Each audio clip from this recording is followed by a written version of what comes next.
বাংলায় লড়াই না করে দিল্লিতে করুন। নেতাজি ইন্ডোরে এভাবেই শান্তির বার্তা দিলেন মুখ্যমন্ত্রী মমতা বন্দ্যোপাধ্যায়। হিংসার আগুনকে বদলে দিতে চাইলেন রাজনীতির লড়াইয়ে। রাজধানীতে গিয়ে ওয়াকফ আইন বিরোধী বিক্ষোভের ঝাঁঝ বাড়ানোর বার্তা মুখ্যমন্ত্রীর। বাদ দিলেন না কাউকেই। ইমাম মুয়াজ্জেমদের বৈঠক থেকে বিএসএফ এর বিরুদ্ধে তদন্তের নির্দেশ, পাশাপাশি অমিত শাহকেও কড়া ভাষায় আক্রমণ মুখ্যমন্ত্রীর। हम शांति चाहते हैं, हम शांति चाहते हैं, हम शांति चाहते हैं। ওয়াকফ সংশোধনী আইনের বিরোধী দেশ জুড়ে বিক্ষোভ, প্রতিবাদের আগুন।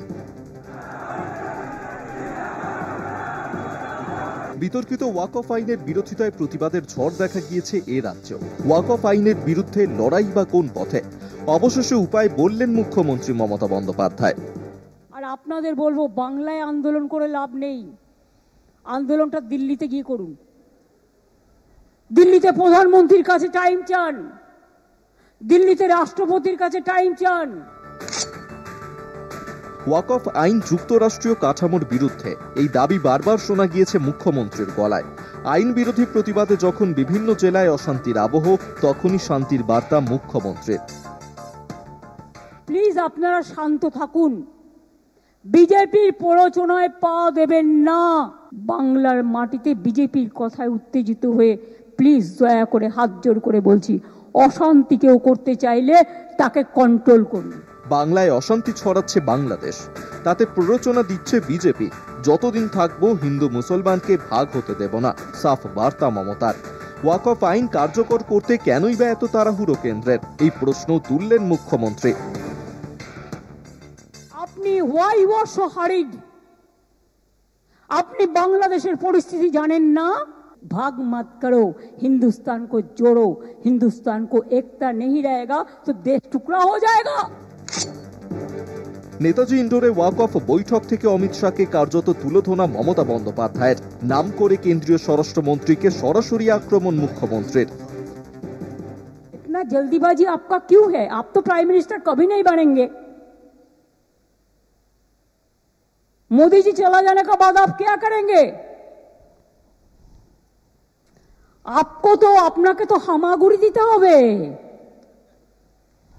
সবচেয়ে দেশের ক্ষতি করেছেন আপনি। মোদিজিকে আমি রিকোয়েস্ট করব, দয়া করে লোকটাকে কন্ট্রোল করুন। क्यों अलाउ किया?